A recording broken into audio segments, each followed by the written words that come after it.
The whole ridge is for fighting, and both sides know it well.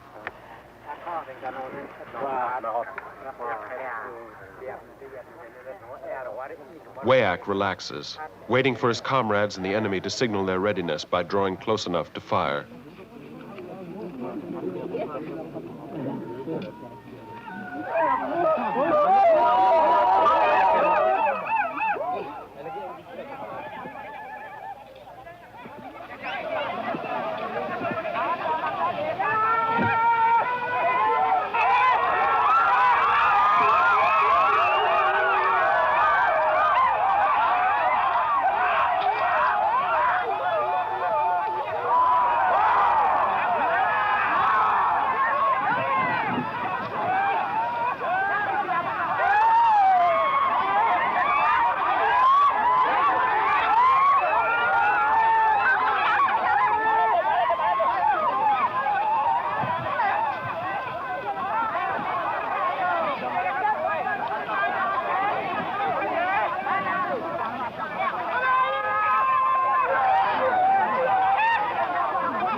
Only Mike Mo, who acts as leader, is especially concerned.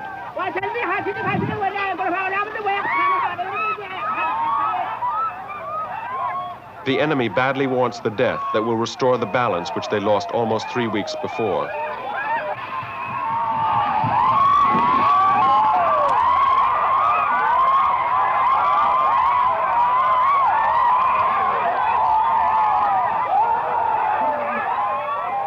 With so many men firing such a quantity of arrows, there is always a chance that one of the many wounds they are certain to inflict will bring about the death they want so much.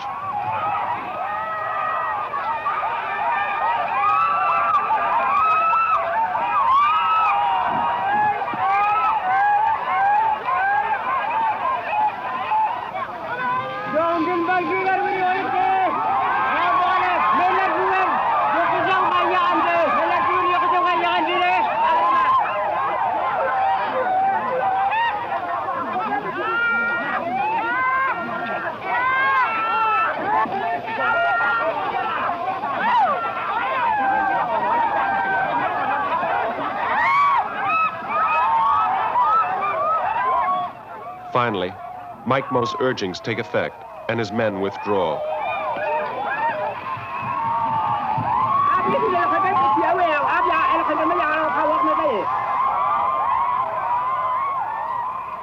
It is customary that both sides, after fighting hard for a period of time, withdraw to nurse wounds, smoke cigarettes, and review the course of events.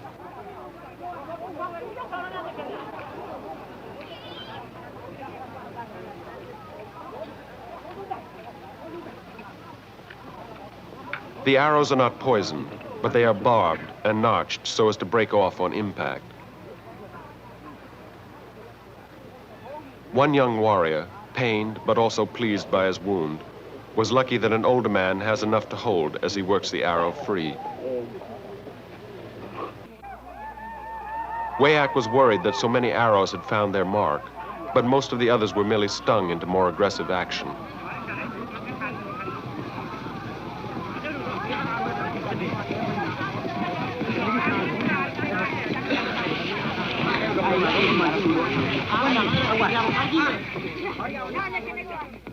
The enemy fell back, thinking that Wayak's group had been secretly reinforced.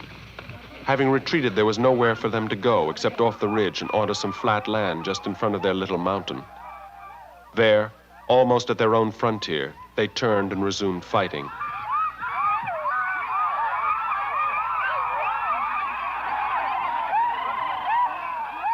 At the end of the ridge, the pursuers caught their breath. Close by the gardens, where their warrior had been killed during a raid only 3 weeks before, the enemy reorganized, knowing there was still time for fighting. As long as there is enough light to see arrows in flight, and barring sudden rain, or what is much rarer, sudden death, a formal battle continues throughout the day.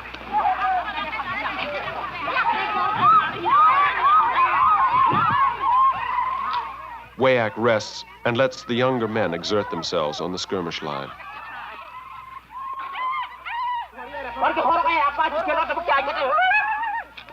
In this, its new phase, the battle is supervised by Nilik, who sends a fresh group to back up the skirmishers.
Past water-worn patches of white sand, a wounded enemy is carried home on the shoulders of his friends.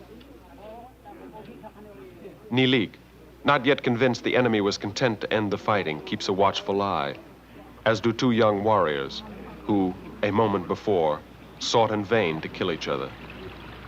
Laka and the others have come close to home. They are tired from the long walk and the heavy work, but glad to know that no one had been killed. Had it been otherwise, they would certainly have been told by someone along the trail, since such news goes with the speed of sound, shouted from garden to garden and village to village. Laka did hear that Tuasi, a man from Wuparainma, was badly wounded, and she wondered how he was. The arrow had ended beneath the collarbone, and its tip broke off beneath the skin. Tekman, because he lives with Tuasi in Wuparainma, and because he is famous as a surgeon, knew that the only way to get the arrow out was to grip it with his teeth. Had it been barbed, as most arrows are, Tuasi would have had a far more difficult time and much less chance of living.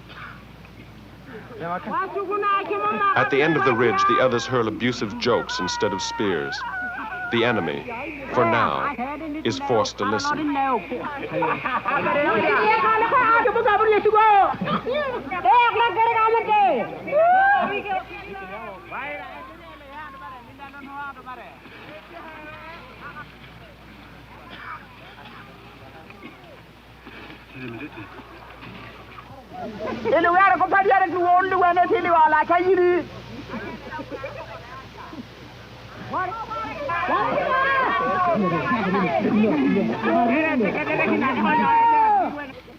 To patch the wound, some moistened leaves are bound in place with bits of long grass. To revive his Atayaken, literally to call back his seeds of singing from their flight to his backbone, a friend applies a wand of grass and murmurs magic words.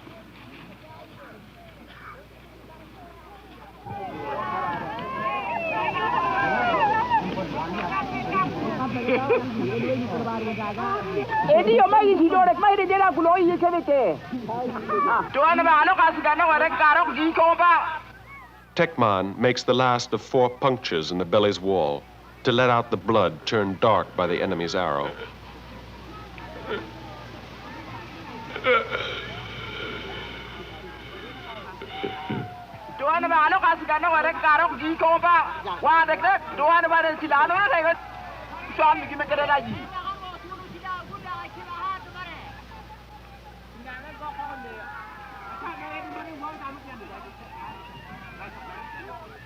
The time to leave has come. For most, the walk ahead will take an hour, and no one wants to risk a meeting with a ghost.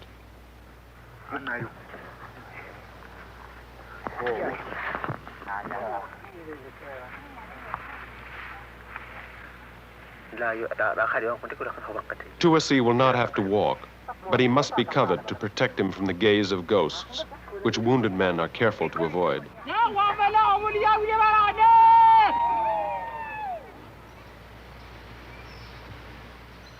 Tuasi starts home, his weapons and his life in the hands of men from his own village.